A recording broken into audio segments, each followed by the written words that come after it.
Worried about these Cincinnati Reds, are you? Well, we're going to phone a friend today and talk about it. That's what we've got for you on today's Locked On Reds.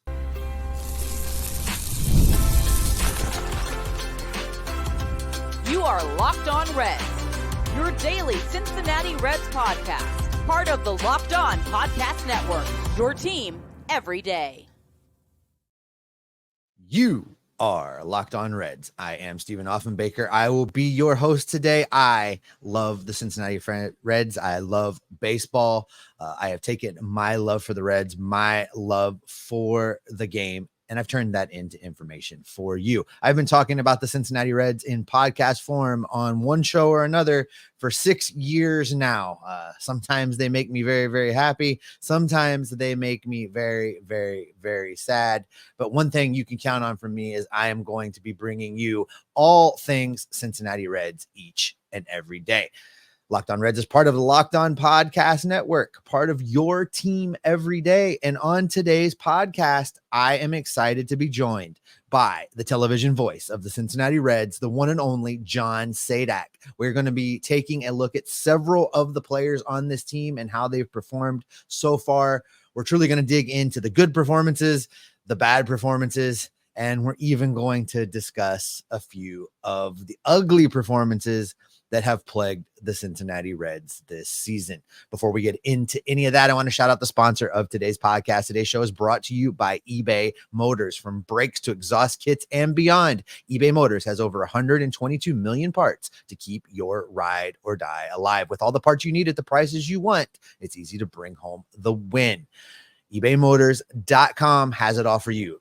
Eligible items only. Exclusions apply. eBay guaranteed fit. Available to U.S. customers only. All right, let's dig in now to our conversation with Reds play-by-play man, John Sadak.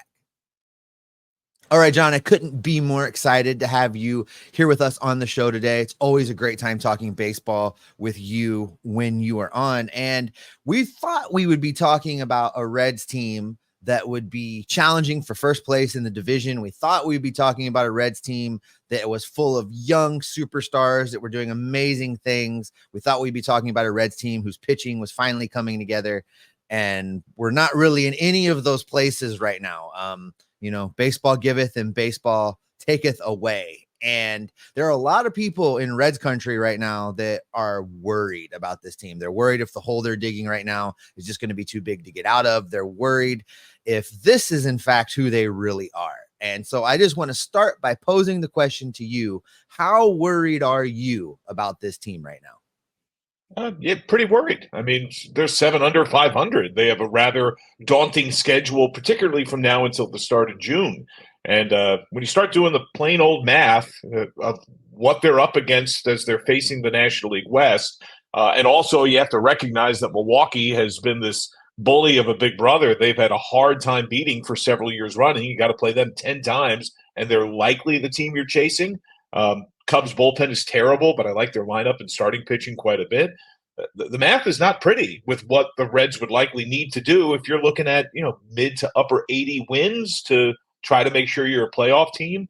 I think this year's Reds team is an excellent example of the fragility of any major league team. And I think that's heightened all the more when it's a smaller and mid-sized market club, and the depth is not quite the same. Yeah, they lost 3 incredibly important position players. I would argue that Matt McLain was their best player last year and profiled as their best player this year. I did not see Elly's turnaround being as significant as it's been this early. He fixed so many things in a compressed amount of time.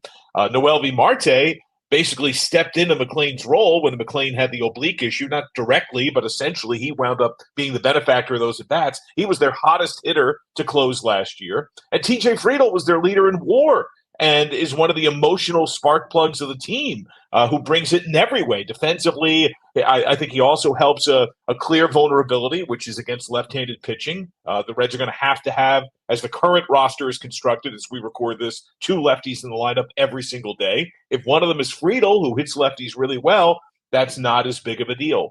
But the fragility of a team is significant. That's 3 dudes. 3 dudes. The only thing from what you'd said at the intro that I would slightly disagree with, I do think the Reds starting pitching has been pretty good. I mean, I actually think that's why, pardon me, sir, I had an alarm set to make sure that I remember to come on the show, and I only hit snooze. I did not turn it off. But the reason why there have been so many heartbreakers, why there have been so many one-run games, is chiefly the pitching. I think the starting pitching is, I wouldn't say ahead of schedule. I would say on schedule. I think these guys are doing what you had hoped and thought they could and would. But they're having a hard time scoring runs, and they lost 3 huge bats. And now Friedel's hurt again. Marte's not coming back to the midway point of the year. McLean is looking like an optimistic August, and who knows what he'll be at that point. Yeah, pretty worried. So you're around this team pretty much every single day. And Jeff has been doing, our schedules have been really crazy this week, John. And so Jeff and I have been kind of separated. He did the first part of the week, and now he's heading out to Vegas, and I've got the rest of the week. So we haven't had a chance to talk this week, he and I, but he did a show this week where he questioned whether or not the Reds were missing having some significant veteran leadership on the team. Somebody that was a true veteran leader that could maybe rally a team in times like this, when a team's struggling the way that it is, whether it's the closed door locker room speech kind of guy or the individual take a guy aside kind of guy. Jeff's surmising that maybe they're missing that a little bit. You're around this team all the time. Do you see that? Could that be a part of the problem?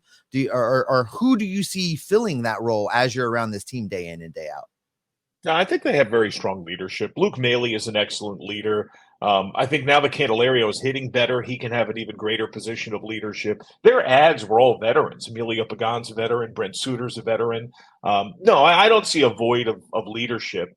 I think it's more overexposure of players that are meant to be more role players. Stuart Fairchild should largely be hitting against left-handed pitching, be a defensive replacement, a rotational outfield guy. He's killing lefties. He's hitting like 295 against lefties. His on base is almost 400. He's hitting 60-something against righties.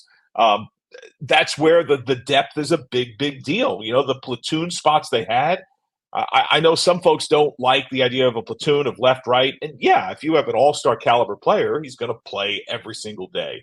But for many of these guys, that's the most advantageous matchup. That's how and why they were as effective as they were last year.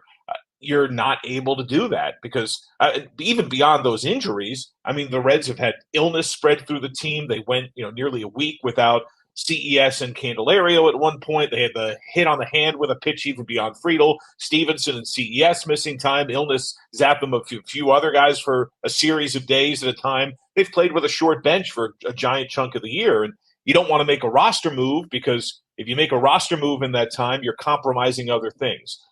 You hope and think the guy would get back from illness within a couple of days. Now you're going to be, beholden to the entirety of that time.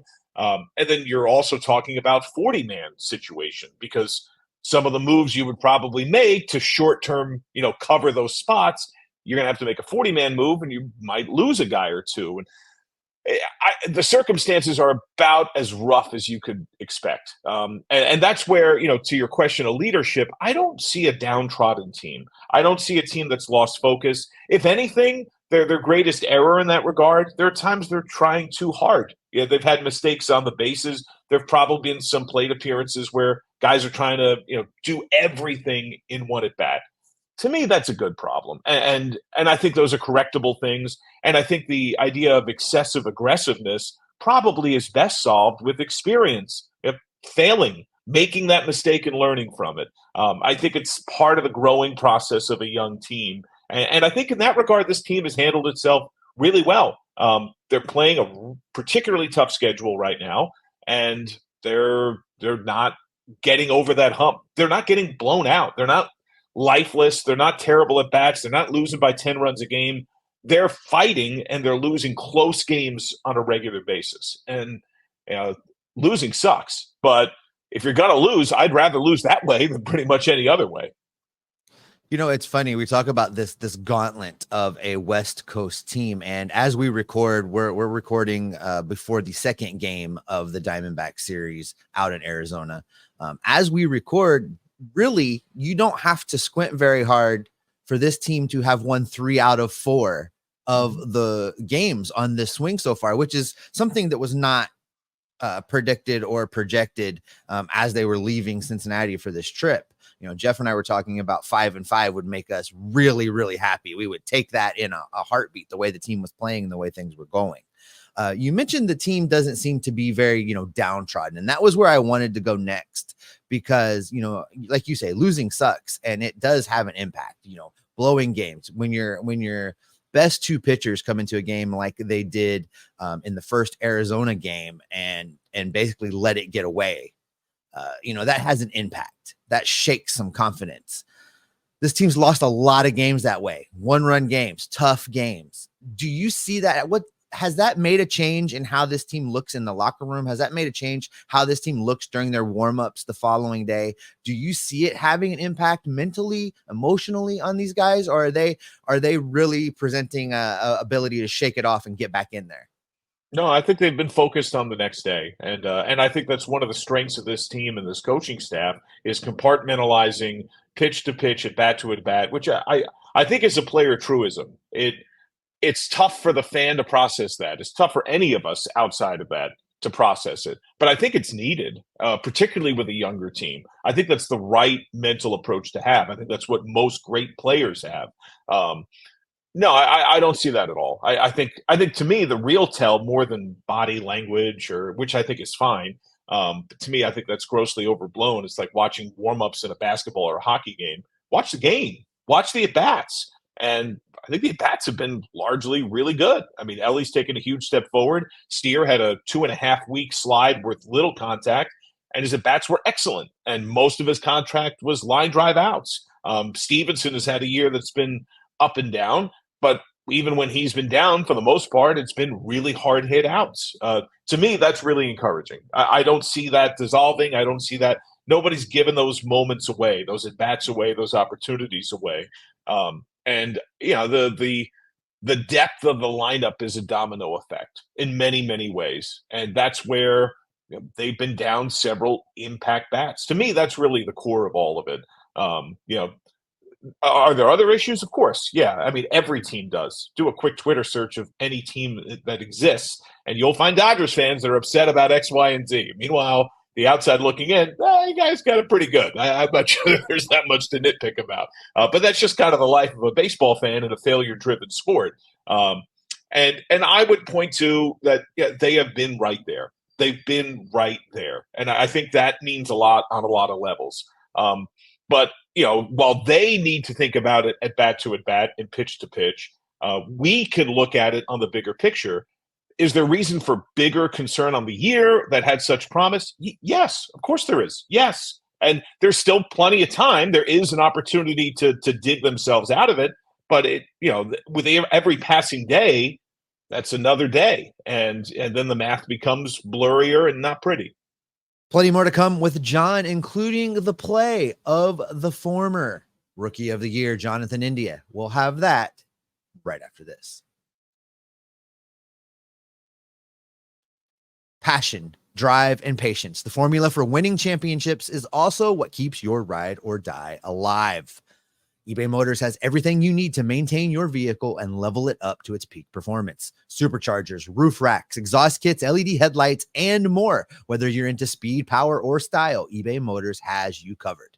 With over 122 million parts, your number one ride or die will always find the part that it needs. You're going to be able to find exactly what you are looking for. And with eBay's guaranteed fit, your part is guaranteed to fit your ride every time, or you're going to get your money back, because with eBay Motors, you're burning rubber, not cash. With all the parts you need at the prices you want, it's easy to make your car the MVP and bring home a huge win. Keep your ride or die alive at ebaymotors.com. Eligible items only. Exclusions apply. eBay guaranteed fit, available only to U.S. customers.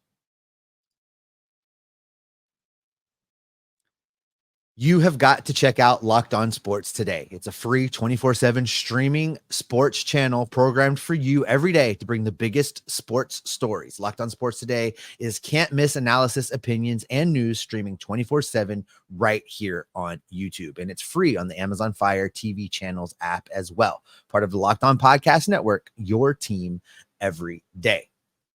Coming up on the next episode of Locked On Reds, I am going to be joined by the voice of the Ohio State Buckeyes. That's right. The one and only Paul Keels is going to stop by. What you might not know about Paul is that he is a Reds fan, and he is going to pop in to discuss how this team can turn a corner and get back into the hunt. We're going to have that on tomorrow's show.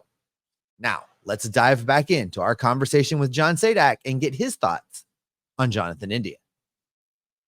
Let's talk about a couple other guys we haven't spent a lot of time on yet in our conversation here, John. Let's talk about Jonathan India, because this is a player where the narrative around him has dramatically shifted between spring training and now, right? You know, we headed into spring training in Goodyear with Jonathan basically being a guy without a position. There was a lot of question in the offseason. Will they trade him? Won't they trade him? And man, good thing they didn't trade him, because I think you might be playing second base at this point if they had done that. So it's changed around him. He has fallen back into this role of, you know, being the second baseman. We've seen him be streaky, but there's been some times this year where he has put together tremendous at bats. You know, I go back to that at bat in the first Philadelphia series that he had that led to the Reds basically winning a game, because it felt like he single-handedly wore out a pitcher, just battling, fouling off ball after ball. And then he had a tremendous game down in Texas when I was actually at that game, where he was like 4 for 4 with 4 RBIs and a homer. And he has these breakout games, these moments of, we're like, oh, he's going to turn it on. And it doesn't quite stick. He streaks back the other way. What are you seeing from him? And do you think he can consistently be that good Jonathan India, that Jonathan India that's wreaking havoc when he's in the lineup? Yeah, I certainly think so. I mean, he's the rookie of the year for a reason. And, you know, in between, he did deal with a significant lower leg injury that zapped him of a ton of time, and then foot issues over the late stage of last year that spilled into this year. Yes, I think he's incredibly capable. And I think, to me, the standout element that I think of from spring training with him is how willing he was to do whatever the team needed. You know, if he was told, hey, you're going to play a bunch of different positions, we need you to take fly balls and corner outfield, we have excessive infield depth, and we want your bat in the lineup, so we're going to do it in different ways. And, you know, you might float up and down, and he was like, sure, let's go, I want to win. And I think that's what good contributing players, especially those that exude leadership, do and show. And, you know, he's a lead by example kind of guy, and I think he's done that. You know, he started horridly on the road. That's turned around dramatically over the last 2 weeks. He's been excellent on the road the last couple of weeks. And he's really going back to the Texas series. That's where his season to this point is kind of turned around. The numbers are much, much better over, and that's what, like 3 weeks or so now. That's a pretty appreciable span of time. But I would agree with you. I mean, to me, the moment I think of is, I think it was the Nationals series to begin the year when he had that 10-pitch at bat, 2 outs, bases empty, gets on, home run, Will Benson, tie game, home run, CES, walk-off winner. And none of that happens without that at bat. Yeah, he's very capable of that. And right now, because Friedel is hurt again, I would assume that David Bell would often, like he did in the opener in Arizona, against the lefty, have India be the leadoff man again. And he got on multiple times. He's, as we're recording this, bridging San Francisco to Arizona, he's been on 3 times in back-to-back games. He's been on in, I think it's like 16 of 19 games. He works a lot of pitches, but he's selectively aggressive. I think that leadoff role can fit him in a variety of ways. I think he's been on the whole, a big contributing player who, yeah, he peaks and valleys some. And I think that's true of certain players. I think, you know, Chris Welsh talks about it all the time, and he has a lot of great truth to the things that he says. And, you know, one of the baseball sayings that he'll go to is, you know, over the course of the year, even your best players are going to have, you know, 2, maybe 3 good to great months. And even the best players are going to have a bad month, you know, perhaps 6 weeks. And I think you look at some of the stars of the game, you know, Cunha started incredibly slowly. Matt Olson had a really rough patch of time for arguably the best lineup and best team in baseball. So I just think that's the truth that can happen. And right now he looks very good, and he is part of the Reds being in all these games. You talk about players, the good months, the bad months. That's a good segue into the next guy I wanted to talk about, because I wanted to spend a minute discussing Will Benson. And, we had great high hopes for a breakout year for Will Benson. Things we saw last year, it looked like he was going to progress into being that type of player. He came into spring training saying all the right things, talked about wanting to face left-handed pitching. And we thought that was a luxury request, and turns out it became a necessity request with the way that the season has gone so far. And he hasn't really been able to put it together. As we record, his OPS plus is 85, slash line of 191, 284, 374. 4 home runs on the year. Not horrible, but maybe we'd like to see a little more pop out of him. What do you make of what it's been like having him as an everyday outfielder and having to play these left-handed pitchers? Still a work in progress. Have you seen enough to say it's not working? Where are you at with him? To me, the biggest concern is the strikeout rate. I mean, he has spent a good chunk of the year with the worst strikeout rate in baseball. So if you're lower average as he's been, power is inconsistent, capable when it's squared. The strikeout rate is alarming. Honestly, it's alarming for the lineup. I mean, the Reds have spent a good chunk of this year to this point last or next to last in team average, and they've been bottom 3 in strikeout rate. Now, when they make contact, it tends to be loud. They have a fairly high extra base hit rate. So there could be some trade-off there, and you can live with that to a certain extent. The strikeout rate is what's most alarming, because to me, when I thought of the breakout of Will Benson, what I think of the most is he was near the bottom of the order. He worked a lot of deep counts. He had a great eye. He was able to walk at a fairly high rate and use his speed, get some steals. And because he had such a good eye, when he got a pitch, he did not miss it. And this year, it seems like he is perhaps the Red most caught in between. Because when I look at some of the other guys that have struggled, CES had a very high chase rate. And you expect regression from some of your sophomore players. That sophomore slump idea it's real. And it's going to come for somebody. And it doesn't mean that guy's done. It doesn't mean he's not a good player. It doesn't mean he can't fix it. But it's a reality that some players wind up going through. This is a really hard league that adjusts to the player. And when the rookies first arrive, the league has to learn them. And they can just kind of be themselves. And then at some point, you make the adjustment to the adjustment. For some of the other Reds that have had their own respective struggles, particularly those that are in their true or semi-sophomore year, I can contrast it with enough other things. Will is a guy that you would have had inked in as a contributor to this team. Not the star, not the guy carrying it, but a guy who was capable of being an all-star. And I still believe that's true. But the combination of those strikeouts and the inconsistency in overall contact is a big deal. Now, I would say as we're recording this, I thought the San Francisco series and to a certain extent what we're seeing in Arizona, better at bats. I think the takes have been better. I think he's seeing breaking ball down, not even thinking about chasing it, much like he did when he first arrived. The fastball up has been an issue for him, and that's probably been the number one issue for the team. I don't have the hard data on this. I can't say this with full authority. This is anecdotal and just me watching a bunch of Reds games. But it feels like the high four-seam fastball has been the pitch where a lot of the strikeouts have happened. The Reds are not, alone in that. No team is immune to that. That became like the pitch, du jour of baseball for several years running. But yeah, it's obviously an issue, and it's something that he needs to address, and I'm sure he's acutely aware of that. It's cliche and it doesn't really hold much weight, but he is a very hard worker. He does recognize, what he needs to do. I think this coaching staff does too, and a lot of that's not done on the field in the cage. It's done in the indoor cage, and it's done with a combination of video work and eyes on swings.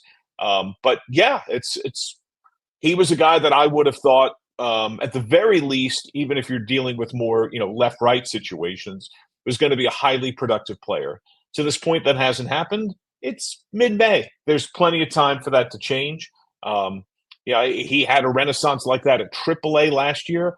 I don't think the Reds want or plan at all on that to happen. I think they want it to happen at the big league level, but it's harder to make that happen at the big league level because you're facing big league pitching.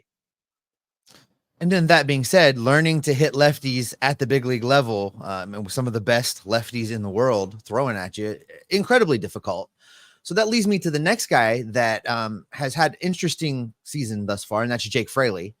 You look at his numbers, and against right-handed pitching, 299 batting average, 373 on base, and slugging 358. The splits against lefties, he's only had 16 opportunities, 16 plate appearances against left-handed pitching. And it's very small sample size, but the numbers are there. Is it time to give him more at bats versus left-handed pitching and see what he can do with it? I mean, I think it's time for Jake to just play more, probably. I mean, he's in a lineup that's seen a lot of inconsistency. He has been one of the more consistent bats when he's been healthy and available. I mean, that's the concern for him. Illness impacted him more than any other single Red. He lost nearly 10 pounds, weight that he plans on getting back. He's confessed that it's impacted his strength to some extent, and he hopes and believes that he can retain that, or regain that, I should say, as the year goes on. But he gives a great at bat. I mean, a great at bat. He and Will have very similar overlapping strengths. I thought when each has been at his best, they're very similar to one another. And yeah, I mean, I think Jake is a very, very capable hitter. Now, there is a risk, of course, of overexposure, but you don't really know until, given the opportunity, as that old saying kind of goes. It's a bit of a catch-22. But yeah, I think his at-bats have looked excellent. I think he has a very calm presence in the box, and yet, he has been the most aggressively successful first pitch guy on this Reds team. When he got off to his really hot start the first 2-3 weeks, that's what he was doing a lot, was ambushing first pitches. And I think he's also a very capable base stealer. I think he's, especially right now, he is a very calming, strong at-bat presence that has had as good a year as you can ask for, granted the jagged nature of his availability and at-bats. Well, let's transition back to the pitching staff for just a few minutes here, John. And you talked about the starting pitching, and I think you're absolutely right. The starting pitching has been very good, especially here of late. Hunter Green had some early struggles, but seems to have put it together and settled down, become more pitch efficient, been able to get through more innings. He's looked good. Nick Lodolo has largely looked great since he came back after his late start this season. Graham Ashcraft has been Graham. He had to work for it a little bit in that first Arizona game, but he really knuckled down and fought through and got a timely strike him out, throw him out double play, and managed to kind of get where he needed to get. We've seen good starting pitching. Frankie Montas, let's talk about him for just a minute, because big question mark, right? The Reds go out and they sign a guy that you're not quite sure what you're going to get. Will he or won't he? Can he come back from that shoulder injury? And after he came off the injured list from being hit by the line drive in the forearm, he gave a post game that I thought was really interesting, because in that post game, he said that he finally kind of just sat back and let it rip. He didn't worry about getting hurt. He told himself his shoulder was fine. And he just let it go, and he trusted himself. And it was a very good Frankie Montas in that start. Have you seen enough from him? Have we seen enough to know that shoulder is just fine and that he can be that guy that he was in Oakland for the Reds this year? I don't think you could say that until the year's over. I mean, that's the whole point, right? Like to declare that he's like fully capable of getting through the year, he'd have to get through the year. Everything that we've seen from him so far, he has given this Reds team, I think, for the most part, what they had hoped he would, which is a veteran presence who's generally aggressive and attacks hitters. That was, especially at the start of the year, his thought process was get guys out in 3 pitches or less, and he was brutally efficient when he was at his best. He's a very loose, funny guy. He's a very chatty dude who I think a lot of these younger pitchers look to. And we often see, every time we take a dugout shot, the starters are there together. They're all sitting together in the dugout, watching their fellow starter, talking about what they're seeing. Something that Nick Lodolo shared in the Jim Day podcast. He talked about how they all watch each other's bullpens, which is not normal. That doesn't happen with most teams. Every starter is there, most bullpens, for that other starter. So that way they have a more informed view of what is he working on. What did he try to do in his last bullpen? What's an issue that he's had? They can talk to him about that both before he makes his start and then during his start and make observations of it. And then that helps inform them when it's their turn to start. Well, I know he was trying to do this. This is what that lineup did. More acute awareness and a more observant eye on what's happening as every Reds pitcher is attacking the opponent.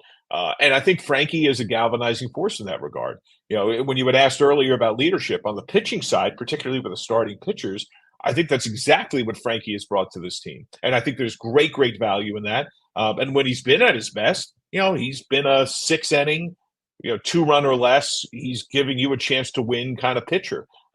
It's been inconsistent some to this point, and I think for somebody coming off a major arm injury who hadn't really pitched competitively at the big league level for a couple of years, that's probably somewhat to be expected. But the bigger question about, is he capable of going through the entire year? Yeah, he's capable, and we won't really know until the year's over. John Sadak has had the good fortune to call some amazing moments during his Reds career. And coming up, we are going to talk inside the park home runs as we wrap up our conversation. We've got that for you right after this. Baseball season is moving right along. We are in the middle of May.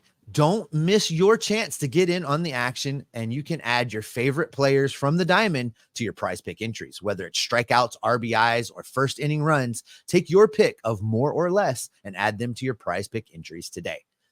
Testing my skills on Prize Picks this baseball season has been one of the most exciting ways to be in on the action and play daily fantasy sports. If you have the skills, you can turn your $10 into $100 with just a few easy taps.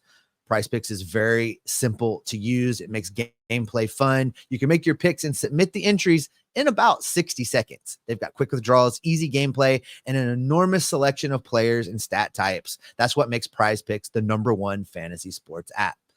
The best way to get that payout is to hammer more on Elly De la Cruz stats this year, guys. He is performing at a 147 OPS plus. So get in there and take the more on stolen bases. Take the more on total bases. Take the more on runs scored. Elly is going to get it done for you. Just get in on the action at Prize Picks. Download the app today and use the code LOCKEDONMLB for your first deposit match of up to $100. That's code LOCKEDONMLB for a $100 up to $100 match on your first deposit. Pick more, pick less. It is that easy.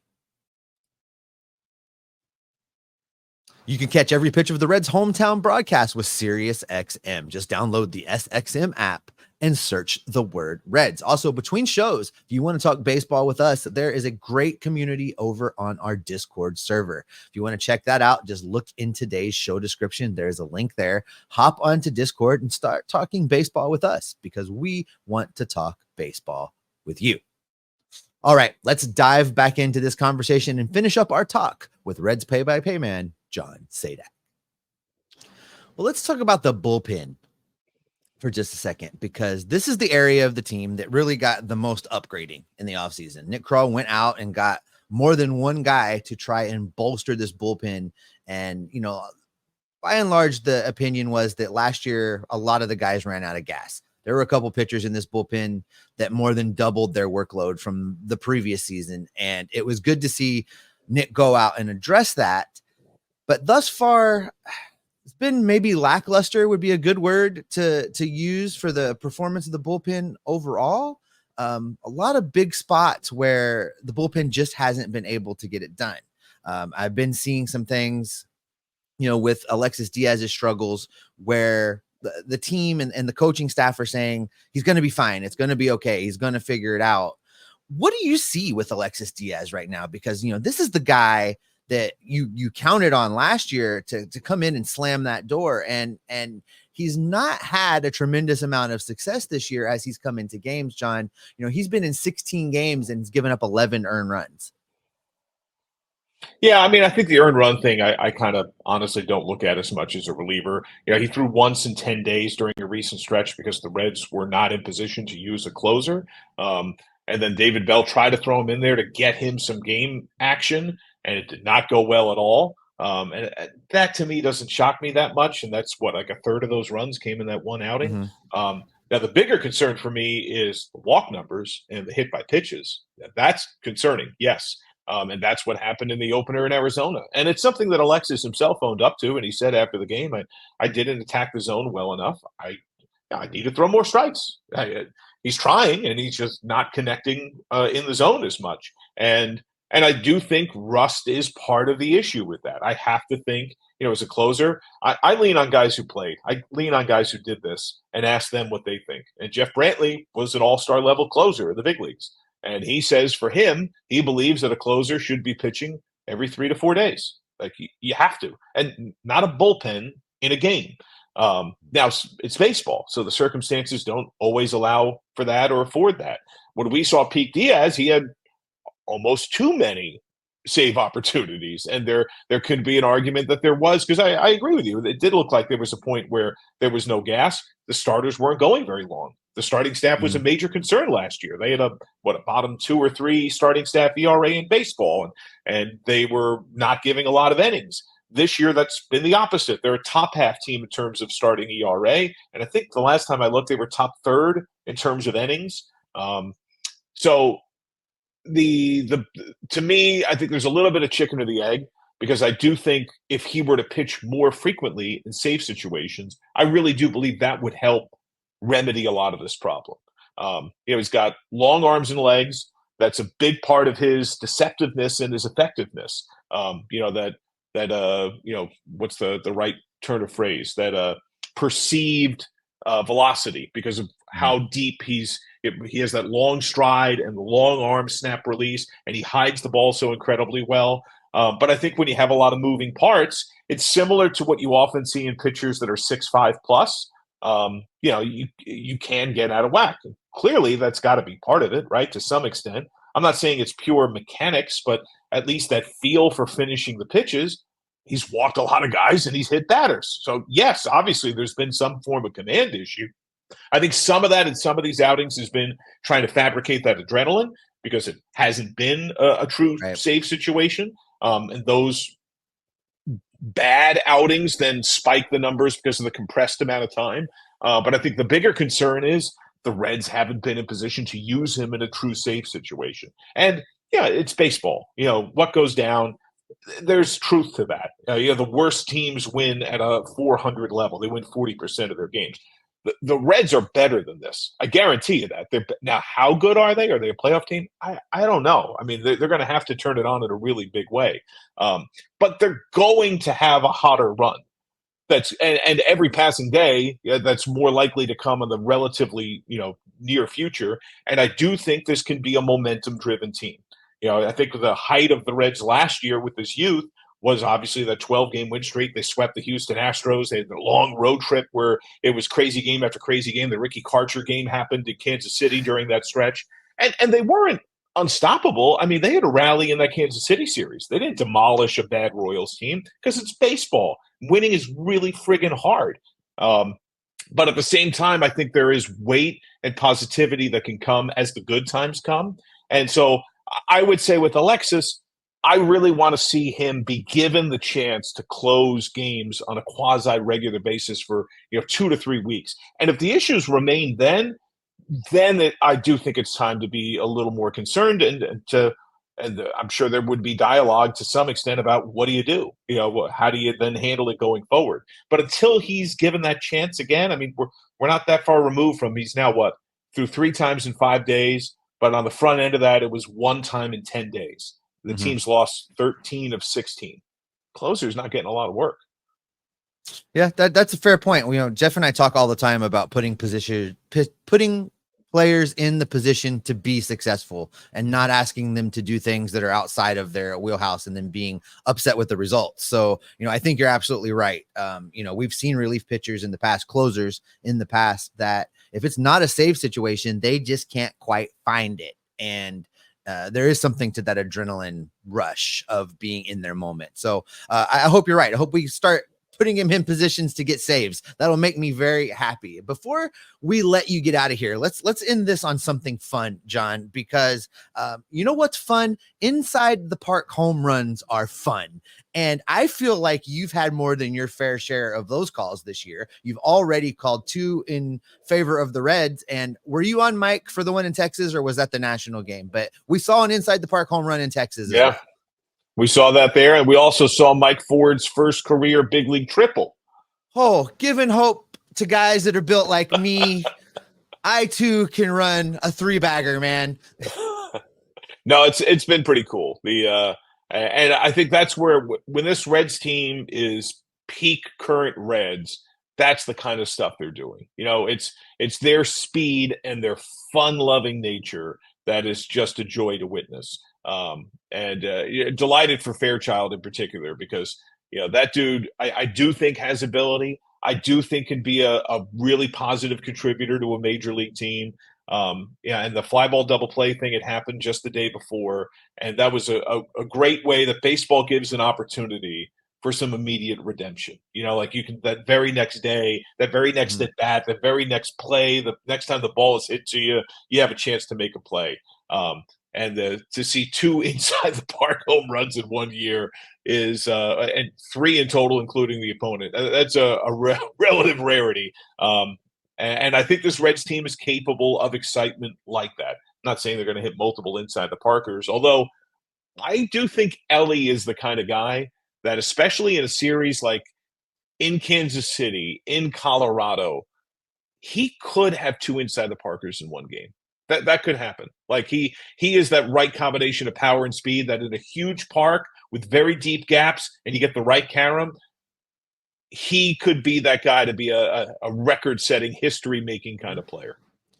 He is John Sadak, the play-by-play voice of the Cincinnati Reds. John, we are so fortunate to have you to be a friend of our show, but more largely, Reds country is just so fortunate to have you. The passion, the energy, the love for this team that you bring every single day, it does not go unnoticed. I appreciate you. I know Reds fans appreciate you. Thank you for what you do. Thank you for how much you give back to all of us, and thanks for being here. I can't wait to do it again. I love talking baseball. Love being with you. Go Locked On Reds. Go Reds. I can't thank John Sadak enough for joining us today. Always fun talking baseball with John. That's going to do it for this edition of Locked On Reds. Thanks so much for making us your first listen every day, everydayers. Once again, coming up tomorrow, I am joined by the voice of the Ohio State Buckeyes. Paul Keels is going to check in, talk about being a Reds fan, talking about being a Cincinnati guy. He is both of those things, in case you didn't know it. We're going to talk Reds baseball with him and what this team can do to get back in the hunt, get back to some winning ways. We've got that for you tomorrow. In the meantime, make sure you have subscribed on YouTube. Click the subscribe button and the notification bell. Make sure you like this episode. If you're listening on the audio feeds, leave us a nice review if you like us. If you don't leave us a review, but leave us a nice review. Make sure you have subscribed. Tell your friends about us. We want to talk baseball with them, just like we talk baseball with you, and keep each and every one of you locked on Reds every single